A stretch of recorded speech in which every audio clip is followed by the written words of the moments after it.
अस्सलाम वालेकुम, मैं हूं सनात महमूद और आज की वीडियो में मैं आपको बताऊंगा कि सत्ते-30 क्या होता है, इसको अप्लाई करने का क्या तरीका है और उसके लिए मेन डॉक्यूमेंट्स कौन से चाहिए। सत्ते-30 पिछले साल का आपका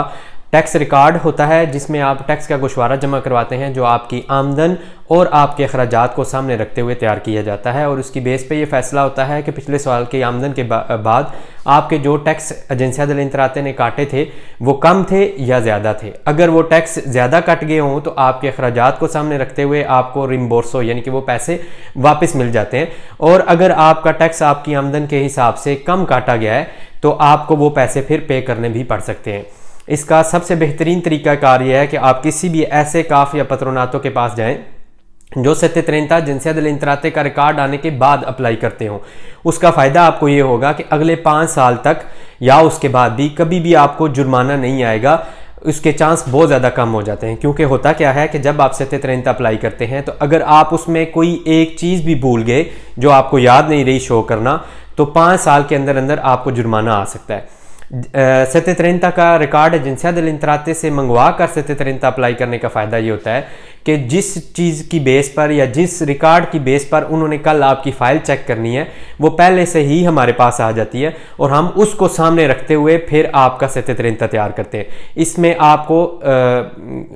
जुर्माना आने के चांसेस बहुत ज़्यादा कम होते हैं। लिहाजा आपको मशवरा यही है कि जल्दबाजी में किसी भी ऐसी जगह से आप सत्ते-30 ना करवाएं जो आपको फ़ौरन कर देते हों, उसी टाइम आपको सत्ते-30 वापस बना के दे देते हों या 1-2 दिन में दे देते हों, क्योंकि अभी तक रिकॉर्ड आना शुरू नहीं हुए एजेंसिया दिल इंतराते से, वो 23 मई के बाद आना शुरू होंगे। लिहाजा जो परफेक्टली तैयार होंगे सत्ते-30 वो 23 मई के बाद तैयार होंगे।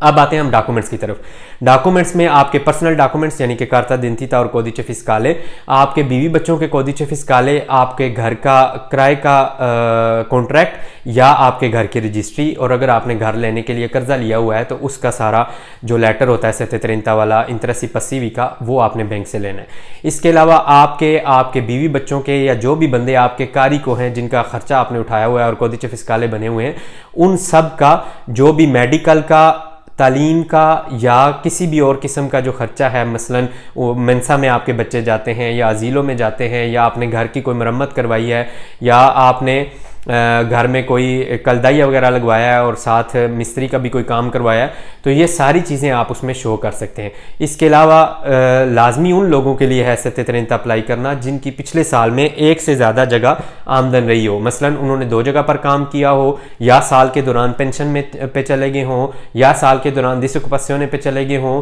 या फिर उनका आमदन के अलावा किराए का कॉन्ट्रैक्ट भी हो उनके अपने ज़ाती मिल्कियत के मकान का जिसका वो किराया भी ले रहे हो। तो ये वो चीज़ें हैं मेन जो आपने सत्ते-30 अप्लाई करते हुए मद्देनज़र रखनी है। इसके अलावा अगर आपका कोई सवाल हो तो इस वीडियो के नीचे आप कमेंट्स में लिख दें, मैं इंशाल्लाह कोशिश करूंगा कि आपको उसका जवाब दूं। सत्ते-30 अप्लाई करने के लिए आप सितंबर के स्टार्ट तक हमारे दफ्तर तशरीफ़ ला सकते हैं और उसका टाइम और वीज़ा वगैरह जो भी एड्रेस है हमारा वो आपको हमारे पेजेस पर मिल जाएगा। तब तक अपना बहुत सा ख्याल रखिएगा। अल्लाह हाफिज़। अस्सलाम वालेकुम।